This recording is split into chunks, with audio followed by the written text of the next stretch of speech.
Olá, seja muito bem-vindo. Vamos falar hoje uma mensagem sobre Deus vê o coração.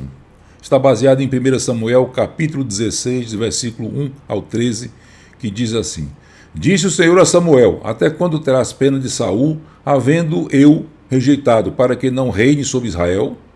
Enche um chifre de azeite e vem. Enviar-te-ei a Jessé, o belemita, porque dentre os seus filhos me provi de um rei. Disse Samuel: Como irei eu? Pois Saul saberá e me matará. Então disse o Senhor: Toma contigo um novilho e dize: Vim para sacrificar ao Senhor. Convidarás Jessé para o sacrifício, eu te mostrarei o que has de fazer, e ungir-me-ás a quem eu te designar.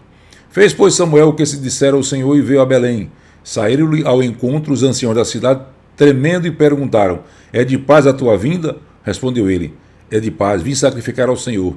Santificai-vos e vinde comigo ao sacrifício. Santificou ele a Jessé e seus filhos e convidou para o sacrifício. Sucedeu que, entrando eles, viu a Eliabe e disse: Certamente está perante o Senhor o seu ungido. Porém o Senhor disse a Samuel: Não atentes para a sua aparência nem para a sua altura, porque o rejeitei. Porque o Senhor não vê como vê o homem vê o exterior, porém o Senhor o coração. Então chamou Jessé a Abinadab e o fez passar diante de Samuel, o qual disse: Nem a este escolheu o Senhor. Então Jessé fez passar a Samá, porém Samuel disse: Tampouco este escolheu o Senhor. Assim fez passar Jessé os seus 7 filhos diante de Samuel. Porém Samuel disse a Jessé: O Senhor não escolheu estes. Perguntou Samuel a Jessé: Acabaram-se os teus filhos? Ele respondeu: Ainda falta o mais moço, que está apacentando as ovelhas. Disse, pois, Samuel a Jessé: Manda chamá-lo, pois não nos assentaremos à mesa sem que ele venha. Então mandou chamá-lo e fê-lo entrar. Ele era ruivo, de belos olhos e de boa aparência. Disse o Senhor: Levanta-te e unge-o, pois este é ele. Tomou Samuel o chifre de azeite e o ungiu no meio de seus irmãos. E daquele dia diante o Espírito do Senhor se apossou de Davi. Então Samuel se levantou e foi para Ramá. Estamos próximos de uma eleição, e este é um fato muito importante na vida da igreja. É importante, primeiro, que você não se impressione porque ele é alto ou baixo, gordo ou magro, carrancudo ou sorridente, lento ou diligente. Também não se impressione pela atenção que ele lhe dá, que pode ser até diferente do que dá aos outros irmãos. Também não se impressione se vem pouco ou muito à igreja. Também não se impressione se ele é sempre calado ou fala demais. Por quê? Caracteres físicos ou comportamentais não são critérios para a escolha e eleição de um candidato a oficial da igreja. Na Bíblia vemos Deus escolhendo pessoas aparentemente fracas, mas aos escolhidos ele as capacita para a missão dada. As qualificações para os cargos de presbíteros e diáconos estão bem definidas de forma bem clara na primeira carta a Timóteo, capítulo 3, e no título, capítulo 1. No tocante à eleição do presbítero e de diáconos, Hernandes Dias Lopes, em seu comentário sobre o livro de Atos, assim se pronuncia: A eleição não deveria ser feita sem oração e jejum. E isto se aplica também aos dias de hoje. Continua ele: os líderes da igreja devem ser escolhidos na total dependência de Deus. É Deus quem dá pastores à igreja. É o Espírito Santo quem constitui bispos, ou seja, presbíteros, para apacentar a igreja dele, que ele comprou com seu próprio sangue. William MacDonald, em seu comentário bíblico popular, afirma que, em Atos, os presbíteros não foram nomeados na organização das igrejas, mas quando o apóstolo voltou para visitá-las. Nesse ínterim, o Espírito Santo pôde revelar quais homens ele havia escolhido para serem presbíteros. Eles passaram um bom tempo orando para que Deus mostrasse quais eram os candidatos ideais. A escolha dos diáconos, descrita em Atos capítulo 6, versículo 3, diz assim: Mas, irmão, escolhei dentre vós 7 homens de boa reputação, cheios do Espírito e de sabedoria, aos quais encarregaremos deste serviço. Ou seja, cita 3 condições: boa reputação, boa fama entre os irmãos e entre os não crentes, cheios do Espírito Santo de Deus e cheios de sabedoria, que vem do alto, vem de Deus, conforme Provérbios 2, versículo 6. Porque o Senhor dá a sabedoria e da sua boca vem a inteligência e o entendimento. A escolha não é baseada em apenas uma condição, mas no conjunto das 3. Jesus, que é Deus, passou uma noite orando para escolher os discípulos. Lucas 6, 12 a 16 diz: Naqueles dias, retirou-se para o monte a fim de orar e passou a noite orando a Deus, orando ao Pai. E quando amanheceu, chamou a si os seus discípulos e escolheu 12 dentre eles, os quais deu também o nome de apóstolos. E aí o versículo segue-se dando os nomes de cada um dos discípulos.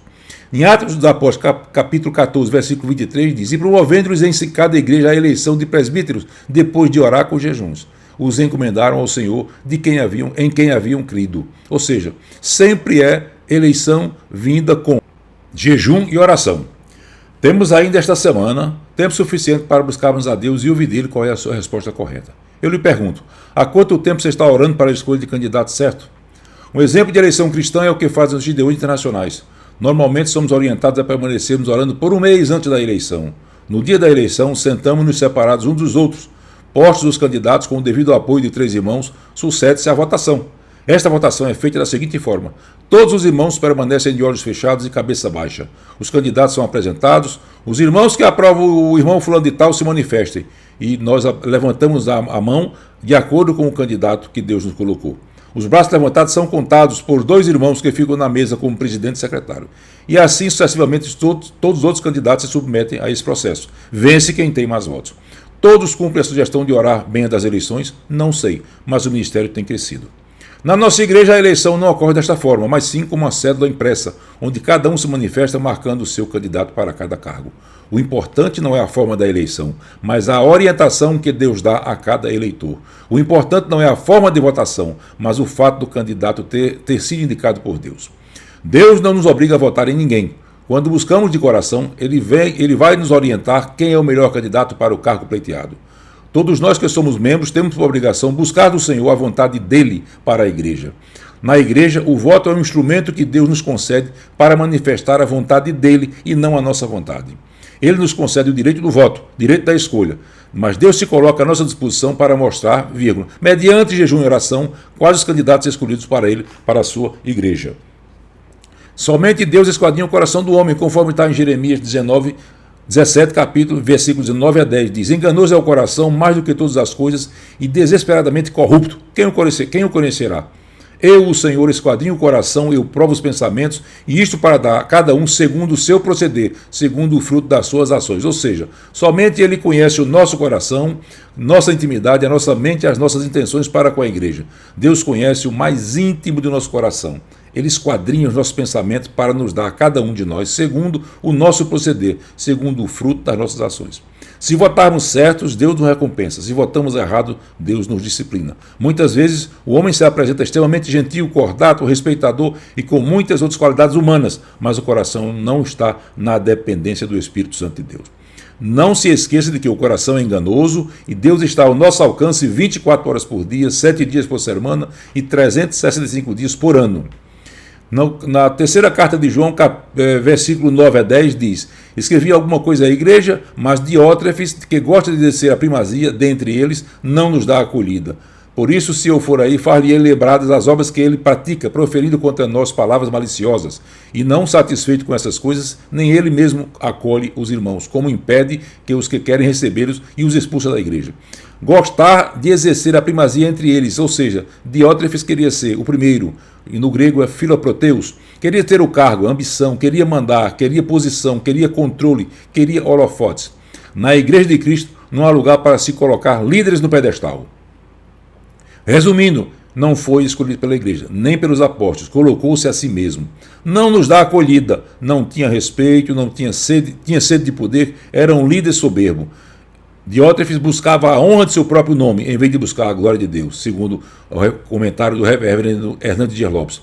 Ou seja, Satanás estava encontrando brecha na igreja por intermédio de Diótrefes, uma vez que ele estava operando sob a base do orgulho e da autoglorificação, as duas principais armas do diabo.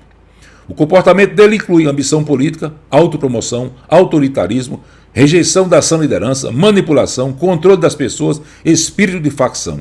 Diótrefes é biblicamente o oposto de um presbítero descrito em 1 Timóteo capítulo 3 e Tito 1. No livro de Juízes, capítulo 6, versículo 15, disse assim: e ele disse: ai, Senhor meu, com que livrarei a Israel? Eis que minha família é mais pobre de Manassés e eu menor na casa de meu pai. No trecho acima vemos Gideão, um homem simples de uma família simples, a mais pobre da cidade, e ele o mais insignificante da casa. Gideão não se apresentou: ah, Senhor, eu sou o homem certo para vencer essa batalha. Pelo contrário, mostrou a sua limitação, mas Deus o escolheu e o capacitou. É justamente por se mostrar humilde, Deus o qualificou e lhe deu a vitória. Moisés também não se ofereceu para fazer o trabalho de Deus. Pelo contrário, colocou diante do Todo-Poderoso as suas limitações, mas Deus o escolheu e capacitou. Meu irmão, consulte o Senhor sobre sua escolha. Se Deus confirmar a sua escolha, o nome que você escolheu, vote nele. Lembre-se que enganoso é o coração mais do que todas as coisas. Se Deus sugerir outro nome mediante a sua oração, vote no nome que Deus escolheu. Deus sabe o que é melhor para a sua igreja. Escolhas têm consequências, e escolhas erradas têm consequências graves. Você não poderá se apresentar diante de Deus com desculpas, já que ele lhe orientou noutro sentido. Cuidado para não escolher candidato belicoso, que publicamente se mostra contendor, desrespeitoso e inquiridor agressivo. Escolha um candidato que tenha maturidade doutrinária, equilíbrio e maturidade espiritual. E o irmão sem caráter sólido é como um alicerce rachado, compromete toda a estrutura. Uma ovelha agressiva não pode conduzir outras. Ervas daninhas representam vícios que, se não forem arrancados, sufocam o chamado. A autoapresentação como candidato qualificado já o desqualifica por soberba. Há vários casos na Bíblia em que Deus não aceitou o serviço de alguém por vários motivos. Primeiro, não era a pessoa escolhida. Davi queria construir um templo para o Senhor, lá em Crônicas 17, de 1 a 4. Deus não permitiu. Qual é a lição? Nem todo desejo sincero e piedoso é um chamado de Deus. A segunda coisa, não era função permitida. O rei Uzias querendo queimar incenso. Deus não recomendou. Adoeceu ele com lepra. O Nadab e Abiú trouxeram um fogo estranho, também foram castigados. Enfim, lição. Oferecer um serviço que Deus não determinou nem autorizou desqualifica o homem. Terceiro, não era o tempo de Deus. Saul em Israel após os espias. Não havia obediência. Quarto, não havia obediência ou santidade. Simão querendo comprar o poder do Espírito Santo em Atos 18, de 18 a 19. E os obreiros de Mateus 7 a 21, 23. Em teu nome expulsamos, em teu nome curamos, em teu nome fizemos milagre. Fizeram obra em nome de Deus. A lição é que Deus rejeita obreiros que fazem obras, mas não têm vida com ele. Em todos os casos a motivação era errada. Ou seja, Deus aceita a obediência, não voluntarismo. Deus aceita caráter, não oferecimento. Deus aceita santidade, não ativismo. A igreja deve olhar primeiro para o caráter e não para os talentos administrativos. A igreja deve olhar primeiro para o caráter e não para um comportamento sedutor. Cada candidato deve examinar-se a si mesmo de coração, perguntando: Senhor, minha vida é confiável bastante para guiar outros? A liderança bíblica é fruto da santificação e não de conveniência institucional. A liderança bíblica é reconhecida, não é conquistada nem imposta. Um candidato eleito baseado em qualidades humanas externas potencialmente tende a ser um obstáculo para a igreja. Se você prometeu o seu voto a alguém por qualidades humanas que ele apresenta, como simpatia, cordialidade, atenção, reveja conscientemente diante de Deus se esta pessoa é o candidato ideal, segundo o Deus da igreja, para o cargo proposto. O seu voto somente Deus e você sabem. Se você não consulta a Deus e decide por seus critérios humanos, você não será tido por inocente diante de Deus se a sua escolha resultar em problemas para a igreja. É como se você escolhesse uma pessoa para ser o administrador de uma empresa sem antes consultar o dono dela. Espero que você reflita, ore, jejue e aguarde a resposta de Deus. Vote segundo a orientação do Todo-Poderoso lhe der. Que Deus abençoe e guarde, que Deus proteja a igreja. Amém.